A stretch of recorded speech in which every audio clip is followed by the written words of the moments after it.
Assalamualaikum warahmatullahi wabarakatuh. Perkenalkan, nama saya Ahmad Farizi.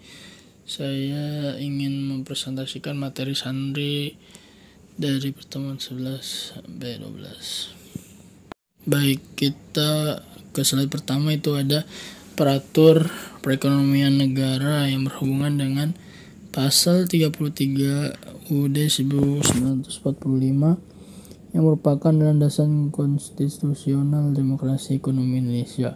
Yang ini dalam sistem demokrasi ekonomi, pemerintah ikut campur dalam bidang perekonomian diantaranya sebagai fasilitator melalui berbagai kebijakan yang diperlukan bagi terwujudnya keadilan sosial bagi seluruh rakyat Indonesia.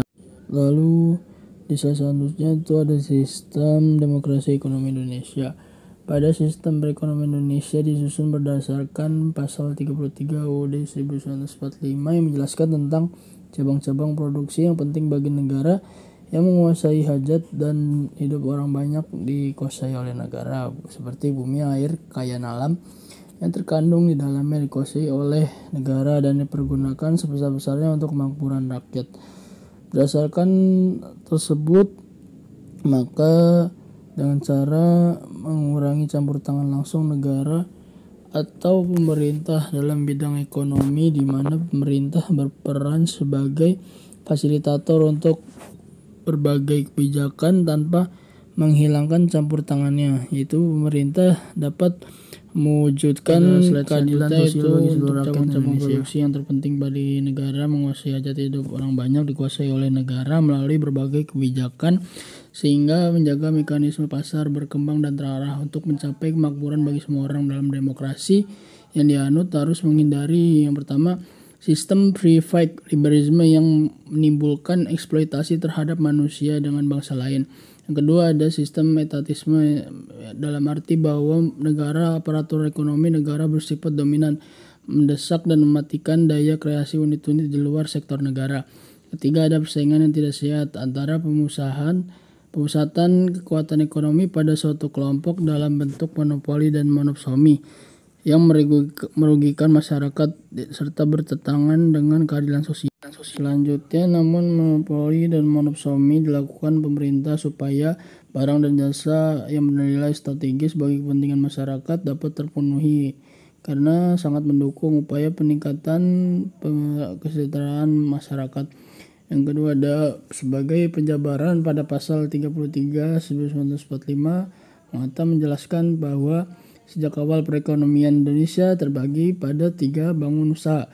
Pertama, koperasi usaha milik negara dan swasta. Dengan demikian, prinsip tersebut sesuai dengan adanya 3 pelaku ekonomi utama, yaitu sektor koperasi, sektor negara, dan sektor swasta.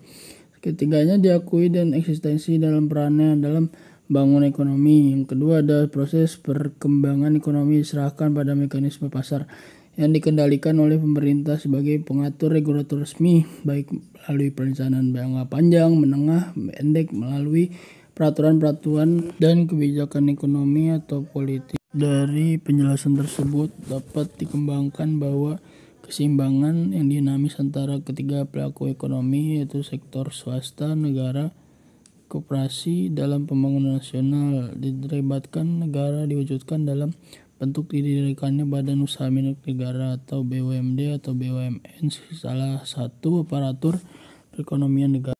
Berdasarkan Putusan Menteri Keuangan Nomor 740 Tahun 1989 menjelaskan bahwa badan usaha seluruhnya dimodalkan dan dimiliki oleh negara. Yang kedua, ada badan usaha tidak seluruh sahamnya dimiliki negara tapi statusnya disamakan dengan BUMN.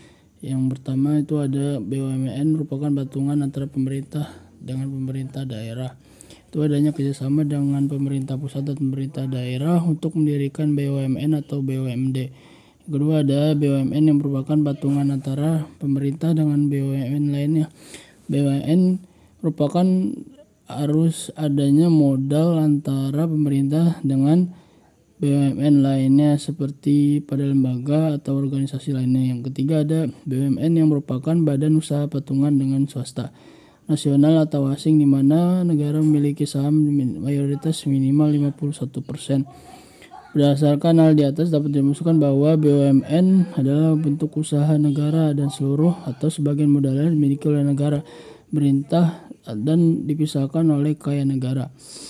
Penyertaan modal negara dalam pendirian dan penyertaan BUMN bersumber dari APBN yang diterapkan pada peraturan pemerintah, kapitalisasi, cadangan, dan sumber lain. Artian BUMN itu ada badan usaha milik negara atau public enterprise, mengandung dua aspek penting. Yang pertama ada aspek pemerintah publik, itu di mana BUMN berkedudukan sebagai peratur perekonomian negara tertunduk pada peraturan undang-undang yang berlaku, khususnya berkenaan dengan pengurusan dan pengelolaan kaya negara. Seperti aspek bisnis enterprise, di mana kedudukan BUMN sebagai subjek hukum dan wajibannya sesuai dengan badan-badan hukum perdata lainnya. Selanjutnya itu ada ciri-ciri BUMN, itu seperti operasional BUMN diawasi, dikontrol, dan dikuasai negara, yakni negara berpegang 100% penuh pada regulator. Yang kedua ada BUMN melayani kepentingan umum dan pelayanan publik. Ketiga ada BUMN sebagai sumber pendapatan negara atau APBN. Yang keempat ada semua risiko kegiatan usahanya ditanggung oleh pemerintah. Yang kelima ada penyediaan produk yang dibutuhkan oleh masyarakat sebagai pelayanan kebijakan. Yang keenam ada saham BUMN bisa dimiliki oleh masyarakat luas maupun personal, namun tidak lebih dari 50%. Jenis-jenis BUMN yang pertama ada perusahaan persero. Perusahaan persero adalah perusahaan BUMN yang sebagian besar sahamnya dimiliki oleh negara dan tidak dimiliki oleh orang lain. Perusahaan yang memiliki status badan hukum dan memiliki fleksibilitas untuk bekerjasama dengan pihak swasta. Mayoritas perusahaan BUMN berbentuk persero, ini sebagian BUMN memang sebagiannya itu dimiliki oleh perseorangan, yakni tujuannya untuk didirikannya kerjasama antara pemerintah dengan pihak swasta. Yang pertama, tujuannya untuk menyediakan barang dan jasa yang berkualitas tinggi dan memiliki daya saing yang kuat, serta mencari keuntungan yang sebanyak-banyaknya untuk profit semaksimal mungkin. Di slide selanjutnya itu ada perusahaan perseroan.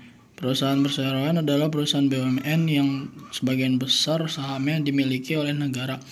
Dari perusahaan ini memiliki status badan hukum dan memiliki fleksibilitas untuk bekerjasama dengan pihak swasta.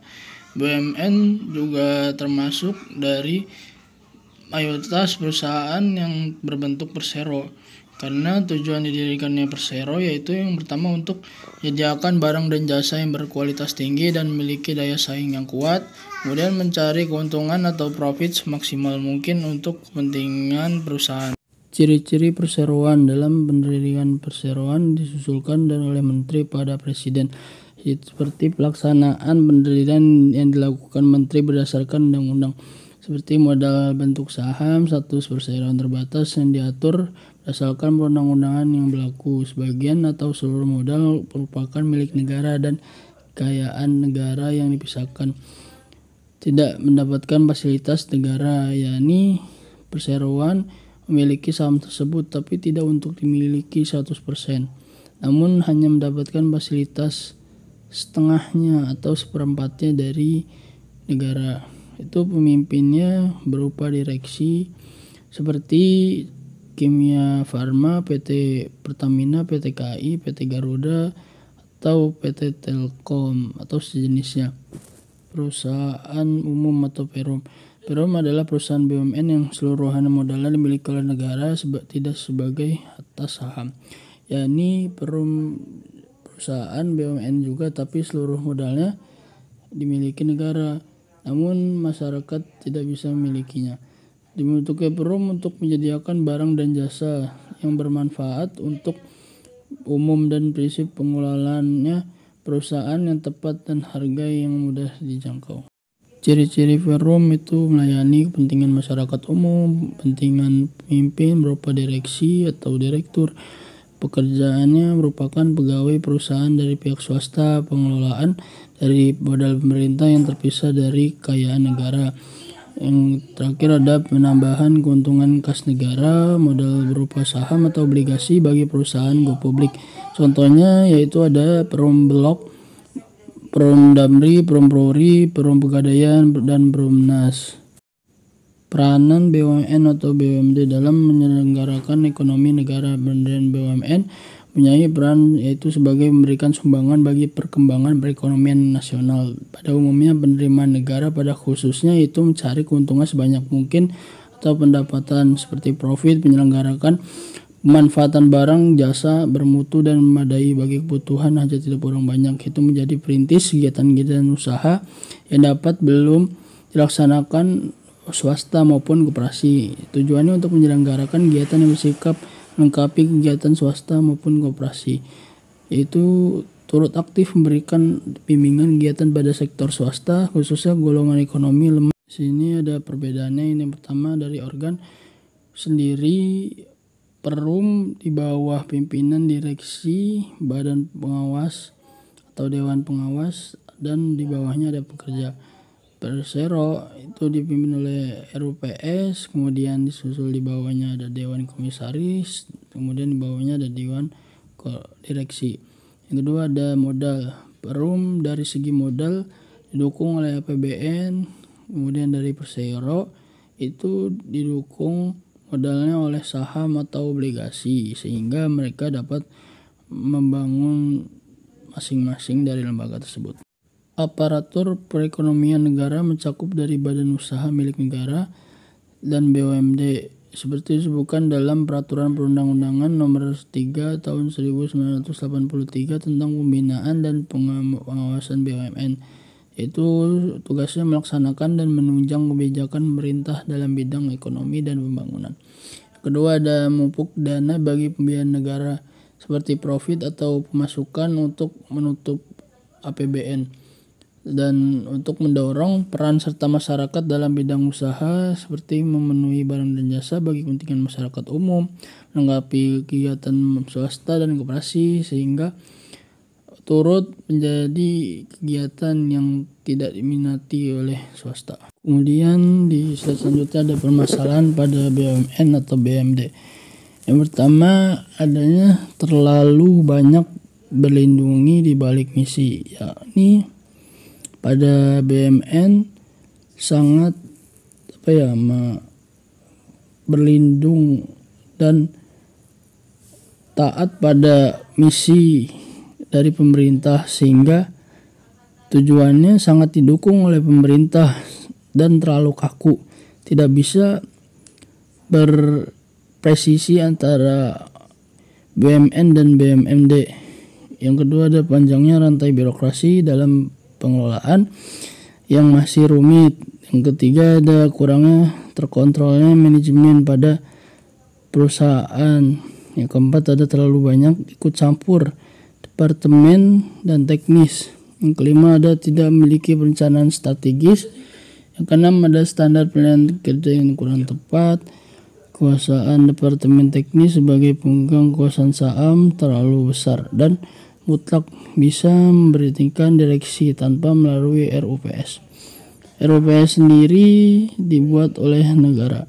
Yang ke-8 ada jika menteri berganti, ada kemungkinan kebijaksanaan berubah dengan berbagai alasan, yakni dalam berbagai aspek dalam segi kebijakan dan implementasi kebijakan pada setiap kabinet atau menteri yang menjabat.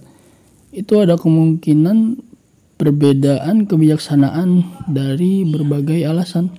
Seperti contohnya ada penghapusan pajak di periode sebelumnya, kabinet sebelumnya. Namun di periode selanjutnya yang akan mendatang belum tentu ada penghapusan pajak tersebut. Yang ke-9, untuk menjaga hubungan baik antara direktur utama dan anggota direksi harus memberikan service pada pejabat dan keluarganya, baik pejabat pusat maupun pejabat daerah. Sehubungan dengan hal tersebut, maka pengelolaan BUMN atau BUMD harus diarahkan dengan tepat agar mampu memupuk keuntungan bersama dan tetap eksis serta dapat mempertahankan keberadaan dan fungsi sosialnya.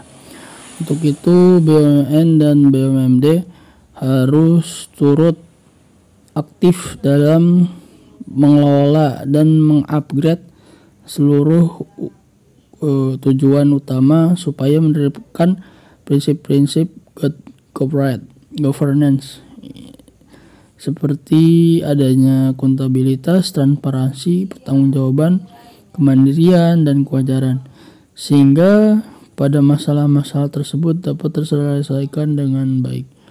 Kemudian pada BUMN dan BUMD sendiri harus memberikan sumbangan pengembangan perekonomian nasional pada penerimaan negara pada khususnya, yakni BUMN dan pihak lembaga swasta atau perseroan harus mencari sumbangan untuk pengembangan perekonomian tersebut, maka ia akan mendapatkan keuntungan atau pendapatan yang lebih sehingga dapat digunakan dengan mestinya. Yang kedua ada